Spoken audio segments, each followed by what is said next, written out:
We begin with this Fox News alert. President Trump sticking by diplomacy with indirect nuclear talks with Iran. But fierce power is on the way. Everything is on the table. The president is adding a weapon to the U.S. aircraft carriers, fighter jets, and weapons that he's already sent to the Middle East. He's called it an armada. I'm Harris Faulkner. You are in the Faulkner Focus. That armada includes the world's largest warship, the USS Gerald Ford, which is now on its way there. The USS Abraham Lincoln arrived to the region late last month. Axios reporting with this headline: Trump moves closer to a major war with Iran. A U.S. military operation in Iran would likely be a massive weeks-long campaign that would look more like full-fledged war than last month's pinpoint operation in Venezuela, sources say. Such a war would have a dramatic influence on the entire region and major implications for the remaining 3 years of the Trump presidency. All of that in Axios. And this, the Vice President, J.D. Vance. We do have a very powerful military. The president's shown a willingness to use it. He also has a remarkable diplomatic team. He's shown a willingness to use that, too. Our primary interest here is we don't want Iran to get a nuclear weapon. We don't want nuclear proliferation. If Iran gets a nuclear weapon, there are a lot of other regimes, some friendly, some not so friendly, who would get nuclear weapons after them. That would be a disaster for the American people. The president has all options on the table. Chief International Correspondent Trey Yingst. Trey. Harris, good morning. A massive amount of U.S. military equipment continues to flood into the Middle East in preparation for action against Iran. Reports indicate the U.S. has moved more than 50 fighter jets to the region over the past 24 hours alone.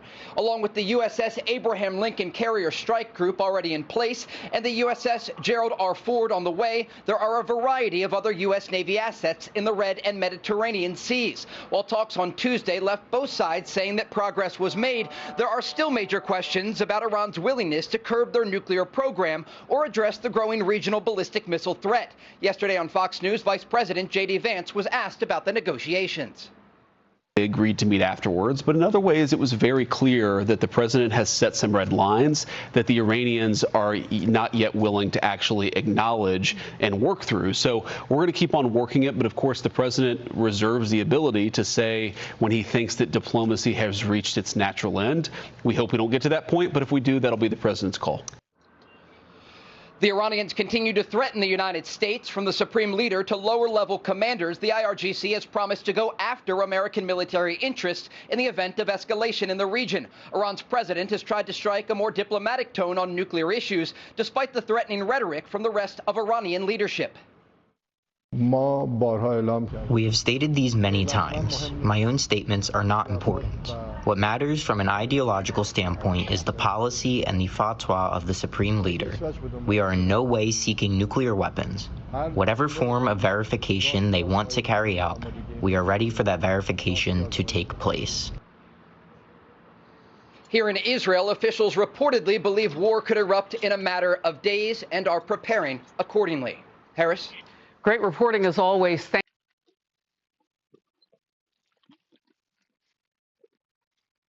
All right. I'd like to start up by saying Shalom.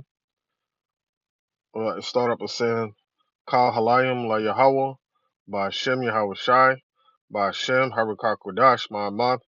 Double honors to the elder apostles of Great Millstone, and double honors to our elder apostle as well, her one by Yashar Allah down here in the Lions Den camp. Salutation to the Akim that are pushing the truth, sincerity, and truth. And peace and blessings to the men, women, and children that believe in the name of Yahweh Hashem Yahweh Shai. All right, I'm Knocks on by Yashar Allah from the Lions Den of Yashar Allah camp. And this is a Lions Den News and Prophecy. But you know how we do, let's go. This is 2nd Ezra chapter 15, verse 1. It says, Behold, speak thou in the ears of my people the words of prophecy, which I will put in thy mouth, saith the Lord, and cause them to be written in paper, because they are faithful and true. All right, so think about it. If the true men of the Lord were not doing this, would nobody even know what's going on? Would nobody even have a chance of preparing themselves, you know, for the judgment that Yahweh Shem Yahushua is about to bring to the earth? That's why it's said, he said, speak thou the words of prophecy in the ears of my people.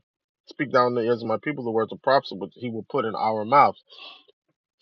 Well, that's how you're going to know the true men of the Lord, because the Lord's going to put perfection in their mouth to speak to let everybody know exactly what's happening. Now, you're only going to have a certain few that are meant to understand what's being spoken out of the mouths of the prophets. You know, because of Yahweh Shema Shai only wants certain ones to be able to take heed. So, like it says in Ecclesiastes 3:11, He put the world in their hearts, so they don't know what Yahweh Shema Shai does from the beginning to the end. You see that? So, what do you have happening right now? As you can see in that article, I mean that video, from this article, it says world's largest aircraft carrier heads to the Middle East as Iran nuclear tensions spike dramatically. So you had the USS Gerald R. Ford, which is the world's largest aircraft carrier, head to the Caribbean to do the whole situation with Venezuela. And the thing in Venezuela is not going to be the same as with Iran. They're preparing for all-out war with Iran. So now they're sending that. Now you already have the USS Abraham Lincoln already over there in the Middle East. Now you're sending a larger aircraft carrier and strike group over there to that region.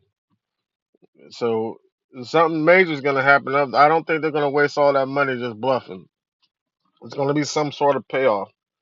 If and I seen a article yesterday. It said that Trump allegedly just gave Iran an ultimatum.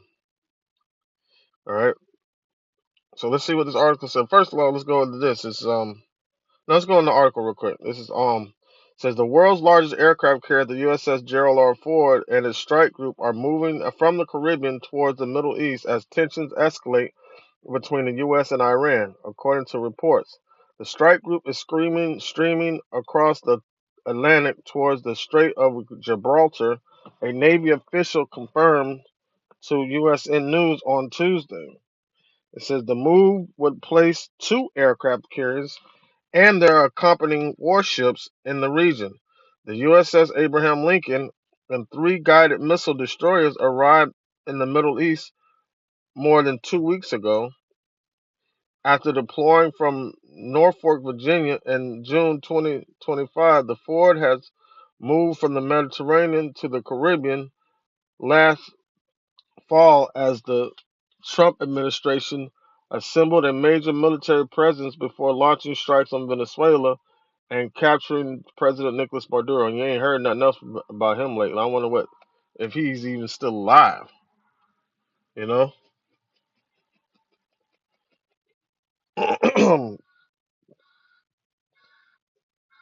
It says. uh It says the shift comes as Iran and the United States engage in a second round of indirect nuclear talks in Geneva, where negotiators continue to seek an agreement on Tehran's disputed nuclear programs. President Donald Trump has repeatedly warned that Tehran must fully dismantle its nuclear infrastructure or face consequences.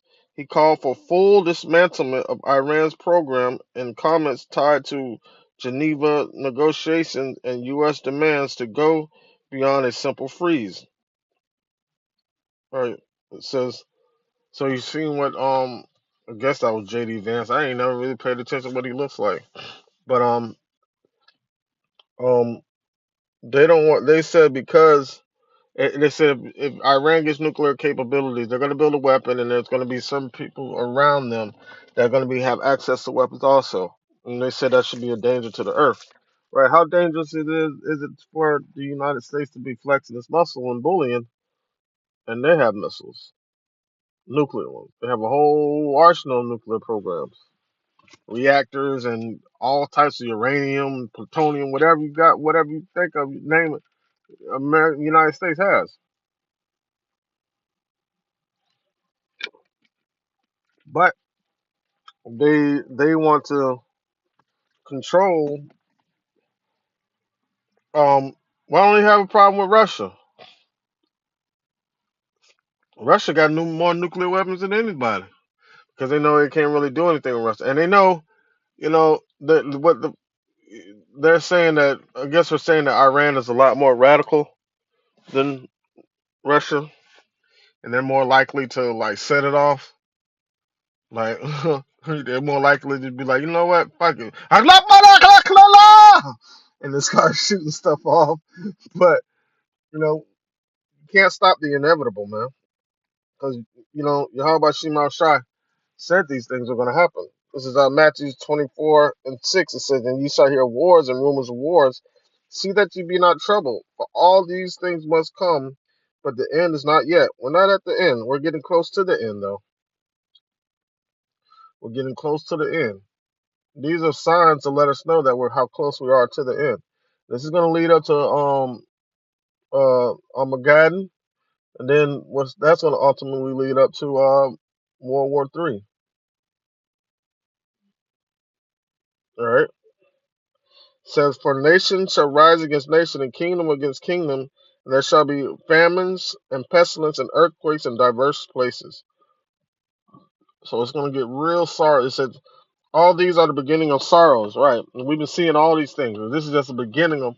It says this the It says, what is the scourge is offset or overflowing scourge, or the plagues are offset, often sent out. Just one plague gets sent out and gets finished, the Lord follows it up with another one. So we're seeing all these things happen, right? And the Lord said this is just the beginning.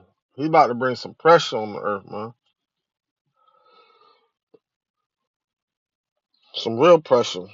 It says,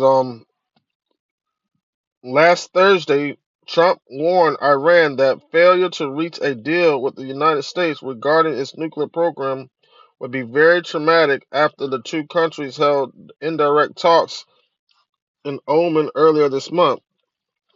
It should happen quickly. They should agree very quickly, he told reporters.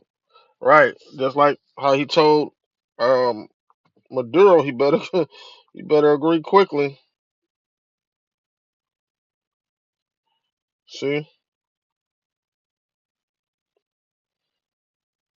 it says Trump also weighed in on the strategic posture in the region, urging UK Prime Minister Keir Starmer not to enter a reported long-term lease agreement involving Diego Garcia, a key UK military base in the Indian Ocean that could be critical to any potential operation against Iran. It says, "I've been telling Prime Minister Keir Starmer of the United Kingdom that leases are no good when it comes to countries, and that he is making a big mistake by entering a 100-year lease with whoever it is that is claiming right title and interest in Diego Garcia, strategically located in the Indian Ocean," Trump wrote on Truth Social. So, should Iran decide not to take a deal, it may be necessary for the United States to use Diego Garcia and the airfield located in Fairford, in order to eradicate a potential attack by highly sustainable and dangerous regime. He added, do not give away Diego Garcia or whatever." So, because he wants to use it for his intentions, right? And let's get this straight. Iran is not going to dismantle this whole nuclear um technology. They're not. So, in my opinion, um, the United States bluff is going to be called. You know, um, and we already know what's going to lead up to. Let's get this. This is Isaiah 47:1. It says, "Come down and sit in the dust, O virgin daughter of Babylon. Sit on the ground. There is no more throne, O daughter of the Chaldeans. Thou shalt no longer be called tender and delicate." All right. "Take millstones, grind the meal." See that? All right, this place is gonna be ground. Like this place is gonna be stripped of everything, man. One thing it won't be stripped of is its dignity because it never had any in the first damn place. You see that? So, but Yahweh Shemel Shai is bringing the mirth of the land low, and he's bringing down the hegemony of that United States once had. You know, all this is going to be, yeah, this place is going to be brought down to nothing, man. Thus said Yahweh Shemel Shai. And this is what this is leading up to, the destruction of Babylon. It's being strategically done by the creator of all things. All this, all things that you see happening on earth is true divine, not even intervention, it's divine concept or divine instruction that everybody has to follow. Nobody can resist the will of Yahweh by Shemel Shai. So if Esau thought at one point in time, he's like, you know what, I'm tired of being wicked, I want to be good, he still wouldn't be able to do it because it's not written that way. Therefore, he won't even be able to have that thought or that unction to really even feel like that, because that's not how the Yahweh Shema Shai designed them. All right. So we're gonna see this is the beginning of the sorrows, man. And like how how Apostle the Heart said that we're in Jacob's trouble and it's gonna get worse. Like how it says the beginning of sorrows. All right, this is the beginning of the Lord, what the Lord gonna bring on the earth.